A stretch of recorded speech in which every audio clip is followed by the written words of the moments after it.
அரசியலுக்கு வந்து மட்டும்தான் உங்களால நல்லது பண்ண முடியுமா? அரசியலுக்கே வராம ஏகப்பட்ட ஹீரோஸ் இதுவரைக்கும் நல்லது பண்ணிட்டு இருக்காங்க, இனிமேலும் பண்ணுவாங்க. எடுத்துக்காட்டுக்கு பிரபுதேவா, KPY பாலா, சூர்யா இருக்காரு.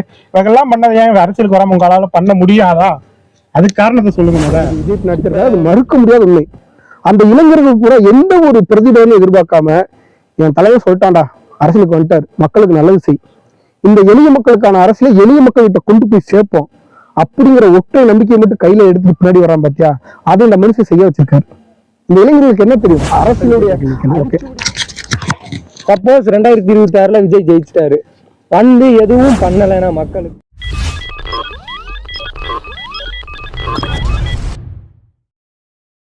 ஜனநாயகம் போட அப்டேட் வந்தாச்சா? என்ன ஜனநாயகன் அப்டேட்? அடுத்த ஜனநாயகனே நாங்க தான். 2026 தலைவர் கம்மி, எல்லாரும் வெயிட் பண்ணிட்டு இருக்கோம். ப்ரோ இருங்க ப்ரோ, என்ன ப்ரோ இதுவரை உங்களால அரசியலுக்கு வந்து என்ன ப்ரோ செஞ்சிருக்காரு?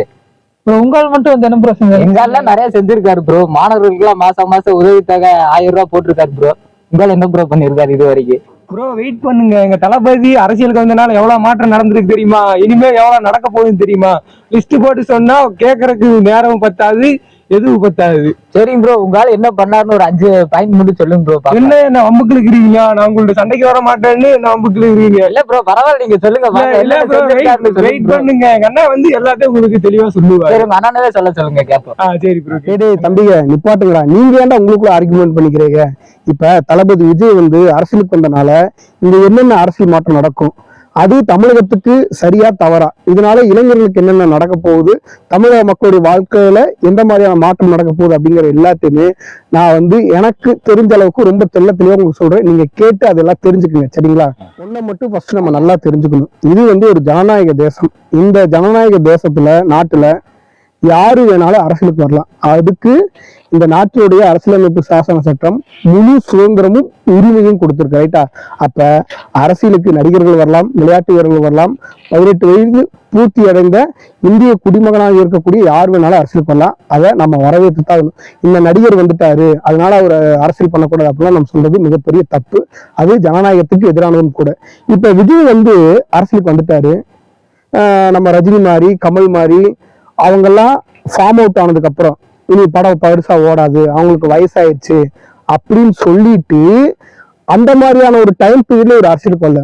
எப்படி அவர் அந்த பொதுக்கூட்டத்துல சொன்ன மாதிரி கரியரோட பீக்கில் இருக்காரு. 200 கோடி 250 கோடி சம்பளம் வாங்கக்கூடிய ஒரு மனுஷன் அந்த சம்பளத்தை வேணாம் அப்படின்னு சொல்லிட்டு உதறி எரிஞ்சிட்டு அரசியலுக்கு வர்றாரு. இதுக்கு என்ன காரணம்னா, நம்மளை வாழ வச்சிருந்த தமிழ்நாட்டு மக்கள், நம்முடைய ரசிகர்கள், எல்லா தரப்பட்ட மக்களும் வாழ்க்கையில முன்னேறணும். ஒரு மனுஷனுக்கு ஏதோ ஒரு இடத்துல தோணி இருக்கும்ல, நம்ம அரசியலுக்கு போவோம், நல்லது பண்ணுவோம், நல்லது செய்வோம், இந்த மக்களுக்கு இந்த இந்த இந்த தமிழ்நாட்டை இன்னும் கொஞ்சம் தரம் உயர்த்தி முன்னாடி கொண்டு போவோம். பல தலைவர்கள் நம்மளுடைய தமிழ்நாட்டை வந்து மிகப்பெரிய அளவுல தரம் உயர்த்தி கொண்டு போயிருக்காங்க.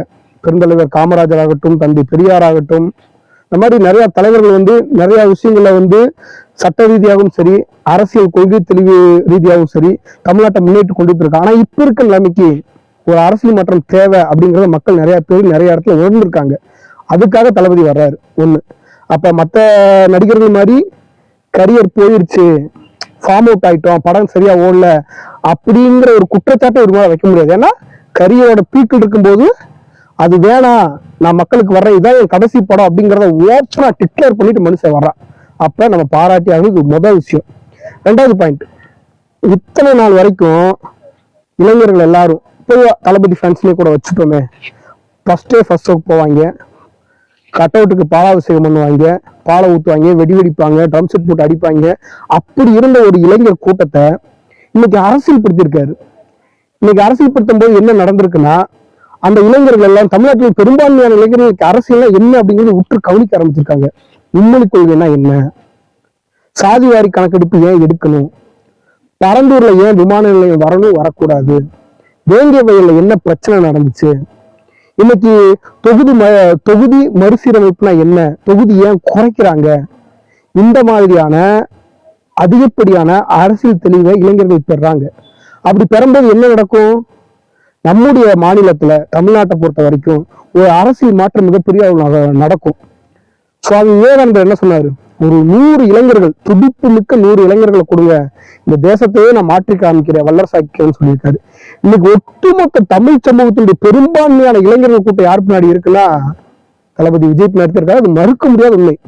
அந்த இளைஞர்கள் கூட எந்த ஒரு பிரதிபலனும் எதிர்பார்க்காம, என் தலைவர் சொல்லிட்டான்டா, அரசியலுக்கு வந்துட்டார், மக்களுக்கு நல்லது செய், இந்த எளிய மக்களுக்கான அரசியலை எளிய மக்கள்கிட்ட கொண்டு போய் சேர்ப்போம் அப்படிங்கிற ஒற்றை நம்பிக்கையை மட்டும் கையில எடுத்து பின்னாடி வரான் பாத்தியா, அதை இந்த மனுஷன் செய்ய வச்சிருக்காரு. இந்த இளைஞர்களுக்கு என்ன தெரியும்? அரசியலுடைய அரிச்சுவடி கூட தெரியாதுன்னு சொல்லக்கூடிய மிகப்பெரிய ஜாம்பவங்கள் எல்லாம் ஒரு காலத்துல இந்த இளைஞர்களால் தோற்கடிக்கப்படுவார்கள். உண்மை, நீ எழுதி வச்சுக்க. இன்னைக்கு நான் சொல்றேன், 2026 எலெக்ஷன் வரும்போது தமிழ்நாட்டுடைய அரசியல் களத்துல மிகப்பெரிய மாற்றம் நடக்கும். சோ தளபதியோடைய அரசியல் வருகையை நம்ம எல்லாருமே வரவேற்கலாம், அதுல தப்பே கிடையாது. வாட் ப்ரோ, இது வெரி ராங் ப்ரோ. அரசியலுக்கு வந்து மட்டும்தான் உங்களால நல்லது பண்ண முடியுமா? அரசியலுக்கே வராம ஏகப்பட்ட ஹீரோஸ் இதுவரைக்கும் நல்லது பண்ணிட்டு இருக்காங்க, இனிமேலும் பண்ணுவாங்க. எடுத்துக்காட்டுக்கு பிரபுதேவா, KPY பாலா, சூர்யா இருக்காரு. இவங்கெல்லாம் பண்ணதை ஏன் அரசியலுக்கு வராம உங்களால பண்ண முடியாதா? அதுக்கு காரணத்தை சொல்லுங்க முத. இப்ப நீ கேக்குற கேள்வி ரொம்ப கரெக்ட். அரசியலுக்கு வராம மக்களுக்கு நல்லது செய்ய முடியாதா அப்படிங்கிற கேள்வி பொதுப்படியா பார்த்தா நல்ல கேள்வி. ஆனா அரசியலுக்கு வந்தாதான் சில சமூக மாற்றங்கள் நடக்கும். அரசியலுக்கு வந்தாதான் சில ஜனநாயகத்துக்கு எதிரான போக்கை தட்டி கேட்க முடியும், அதை சரி செய்ய முடியும். உதாரணத்துக்கு சொல்லலாம், மும்மொழி கொள்கையை நம்ம எதிர்க்கணும், மும்மொழி கொள்கையை வரக்கூடாது, இந்தி திணிப்பு கூடாது அப்படிங்கிறத நீ அரசியலை விட்டு, தேர்தல் அரசியல், இயக்க அரசியலை விட்டு வெளியே நின்று உன்னால தனிப்பட்ட நபரா செய்ய முடியாது. அதுக்கு உனக்கு ஒரு அரசியல் தேவைப்படும், ஒரு கட்சி தேவைப்படும், ஒரு மக்கள் இயக்கம் தேவைப்படும். அதன் மூலியமா தான் அரசாங்கத்துக்கு நீங்க உங்களுடைய கோரிக்கைகளை வைக்க முடியும், உங்களுடைய கருத்துக்களை ரொம்ப வலுவா அரசாங்கத்தை கொண்டு போய் சேர்க்க முடியும். அப்ப தனிநபரா இருந்து மும்மொழி கொள்கை எதிர்ப்பதுங்கிறது வேற, ஒரு அரசியல் கட்சியாக இருந்து அதற்கு எதிராக தீர்மானம் போட்டு இது இனிமே நான் வரவே கூடாது, இங்க இருமொழி கொள்கை தான் இருக்கும் அப்படிங்கிறது சொல்லுவோம். நீட் விளக்கு வேணும்னு சொல்லி போராடுறோம். மக்களை நம்ம படிக்க வைக்கிற மாணவர்களை, ஏழை எளிய மாணவர்களும் நம்ம படிக்க வைக்கணும், கரெக்ட். ஆனா நீட் விளக்கை கொண்டு வரணும்னா யாரால முடியும்? அரசியலால தான் முடியும். அப்ப அந்த அரசியல தளபதி விஜய் கையில் எடுத்துட்டு ஆகணும். அது போல சாதிவாரி கணக்கெடுப்பு, தொகுதி மறுசீராய்வு, வேங்கை வகை பிரச்சனை, இந்த மாதிரி விளிம்பு நிலை மக்களுக்கு என்ன பிரச்சனை வந்தாலும் அதை தனிப்பட்ட நபரா ஹெல்ப் பண்றதுங்கிறது வேற, அது பொருளாதார ரீதியாக உங்களை முன்னேற்றும். ஆனா அரசியல் ரீதியாக அதுக்குன்னு ஒரு சட்டம் போட்டு, அதுக்குன்னு ஒரு கொள்கை வரவு திட்டத்தை கொடுத்து, இந்த மக்களை இப்படி காப்பாற்றணும், இப்படி ப்ரொடெக்ட் பண்ணணும் அப்படிங்கிற மாதிரி திட்டங்களை கொடுக்கும்போது அரசியல் ரீதியாக காலத்துக்கு அந்த மக்கள் மேலே ஏறி முன்னேறி வருவாங்க. பண்ணா பண்ணுவாரு, ஒருவேளை தோத்துட்டாருன்னா மறுபடியும் படத்துக்கே போயிருவாரா? இது ஒரு நல்ல கேள்வி. இதுவே என்னுடைய கடைசி படம்னு தளபதி விஜய் சொல்லியிருக்காரு.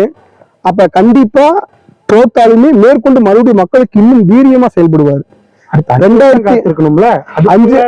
5 வருஷம் இது ரொம்ப அபத்தமான கேள்வி. காசுக்கு என்ன பண்ணுவாருன்னா, கட்சி கட்டமைக்கிறோம், அந்த கட்சியின் மூலியமாக ஒவ்வொரு மாவட்டத்துக்கு பிரதிநிதிகள் இருக்காங்க, தொண்டர்கள் இருக்காங்க, பணத்தை வச்சுதான் அரசியல் பண்ணணுங்கிறது கிடையாது. மக்கள் இயக்கத்தை வச்சு, மக்கள் செல்வாக்க வச்சு, தனிப்பட்ட மக்கள் எழுச்சி வச்சு, இவர் என்னென்ன கருத்து சொல்றாரு, என்னென்ன பிரச்சனைக்கு எந்த மாதிரி குரல் கொடுக்காங்க பொறுத்து மக்களே தளபதிக்கென்று தங்களுடைய இதயத்தில் தனிப்பெரும் இடத்தை கொடுத்துருவாங்க.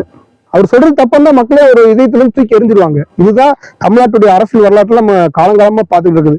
இவர் சரினா மக்கள் வச்சுப்பாங்க, தப்புனா மக்கள் வச்சுக்க மாட்டாங்க. அதுக்கு காசு பணம் தேவையில்லை, மக்கள் செல்வாக்கு இருந்தா போதும். அதை தளபதி கரெக்டா செய்வாரு அப்படிங்கிறத இன்னைக்கு வரைக்கும் அவரோட செயல்பாடு உணர்த்திக்கிட்டு இருக்கு. வேற ஏதாவது டவுட் இருக்கா? யாருக்கா டவுட் இருந்தா கேட்கலாம். I will explain. Suppose 2026 Vijay ஜெயிச்சிட்டாரு, எதுவும் பண்ணலைன்னா மக்களுக்கு அரசியல்வாதி மாதிரி அவர் இருந்துட்டான், என்ன பண்ணலாம்? இது ஒரு நல்ல கேள்வி. 2026 தளபதி விஜய் ஜெயிச்சு ஆட்சிக்கு வந்துட்டாரு. ஆனா அவரு எல்லா அரசியல்வாதிகள் மாதிரியும் சராசரியா அவருக்கு தேவையான அரசியலை மட்டும் பண்ணிட்டு, காசு பணம் சம்பாதிச்சுட்டு, அவருக்கு தேவையான சட்டங்கள், சட்ட திருத்தங்கள் எல்லாத்தையும் கொண்டு வந்துட்டு எல்லாத்தையும் போட்டு இருந்துட்டு என்ன பண்றது அப்படிங்கிறது நல்ல கொஸ்டின். அப்படி அவர் இருந்தா இன்னைக்கு நம்ம இந்த வீடியோ போடுறோம்ல, அன்னைக்கு அவரை எடுத்து நம்ம வீடியோ போடுவோம். நமக்கு தேவை மக்களுக்கான அரசியல், அதை தளபதி செய்யறா நினைப்பா. அவரே தடமாறி உண்மையும் இல்லையா? அடுத்த 5 வருஷம் அவர் தான் இருப்பாரு. அடுத்த 5 வருஷம் இருப்பாரு. இப்ப நம்ம யூகத்துக்கு விவாதத்துக்கு தான் பேசுறோம். அவர் ஆட்சிக்கு வந்தாரு, நல்லது செய்வோம், அதுதான் உண்மைன்னு நம்ம சொல்றோம். ஏன்னா நகர்வுகள் எல்லாத்தையும் நம்ம பாக்குறோம். அவருடைய கொள்கை திட்டம் சரியா இருக்குது. மும்மொழி கொள்கை வேணாங்க, இருமொழி கல்விக் கொள்கை தான் வேணுங்கிறாரு. கொள்கை தலைவர்களாக ஆக பெருமஞ்ச தலைவர்கள் சொல்லிருக்காங்க. கொள்கை வழிப்படிதான் நாங்க அரசியல் பண்ணுங்கிறது தெளிவா. இப்ப வரைக்கும் அவருடைய நகர்வு மிகச் சரியாக இருக்கிறது. வீட்டு விளக்குக்கு வர்றதுக்கு முன்னாடி நன்மை செய்யற அப்படித்தான் சொல்லிட்டு வந்திருக்காங்க. இன்னும் வரையில அரசியல்வாதியை சேர்த்ததுக்கு அப்புறம் என்ன நன்மை செஞ்சிருக்காங்க? தமிழ்நாட்டை பொறுத்த வரைக்கும் இதுக்கு முன்னாடி ஒரு மாதிரி பேசினாரு, இப்போ ஒரு மாதிரி பேசிட்டு இருக்காரு. கரெக்ட் தான். தமிழ்நாட்டை பொறுத்த வரைக்கும் அரசியல்வாதிகள் எல்லாரும் சொல்றதை செய்யறாங்களா இல்லையா அப்படிங்கறத ஒரு பக்கம் நம்ம ஒரு விவாதம் தனியா பேசுவோம். தளபதி விஜய் இப்ப சொல்றாரு, சொன்னதை ஆட்சிக்கு வந்ததுக்கு அப்புறம் கரெக்டா செய்வாரா, அல்லது எல்லா அரசியல்வாதி மாதிரியும் அவரும் இந்த அரசியலை வந்து அவருக்கான அரசியலா மட்டும் பண்ணிட்டு போயிடுவாரான்னு கேக்குறாங்க. அப்படி பண்ண மாட்டாரு அப்படிங்கிறத 100% நான் உறுதியா சொல்றேன். சப்போஸ் ஒரு வாதத்திற்காகவே வச்சுக்குவோமே, அப்படி அவரு அரசியல்ல வந்து சொன்னது ஒண்ணா இருக்குது, செய்யறது ஒண்ணா இருக்குன்னா அப்பவும் நம்ம கொள்கை ரீதியா அவர் நடக்காட்டி தாராளமா அவர் எதிர்ப்போம். நமக்கு தேவை மக்களுக்கான ஆட்சி. அது தளபதி செஞ்சா வரவேற்போம், யார் செஞ்சாலும் வரவேற்போம். தளபதியே அதுக்கு எதிராக இருந்தாலும் அவரையும் நாம சரியா தப்பான்னு தட்டி கேட்போம். அந்த உரிமை நமக்கு இருக்குது. ரைட்டா? இன்னைக்கு இந்த அரசியல் தெளிவு கரெக்டா இருக்குன்னு நினைக்கிறேன். உங்க எல்லாத்துக்கும் இந்த வீடியோ பிடிச்சிருந்துச்சுன்னா உங்க நண்பர்கள் எல்லாத்துக்கும் ஷேர் பண்ணுங்க. உங்களுடைய அரசியல் பற்றிய கருத்துக்களை நீங்க கமெண்ட் செக்ஷன்ல கமெண்ட் பண்ணுங்க. இது கேடயம் 360 சாமானியன் குரல். அரசியல் பேசுவோம், அரசியல் பழகுவோம், அரசியல் செய்வோம். எல்லாரும் சேர்ந்து ஒரு சொல்லுங்க. கேடயம் யூடியூப் சேனலுக்கு சப்ஸ்கிரைப் பண்ணிருக்கேன். சர்ப்ரைஸ் பண்ணுங்க.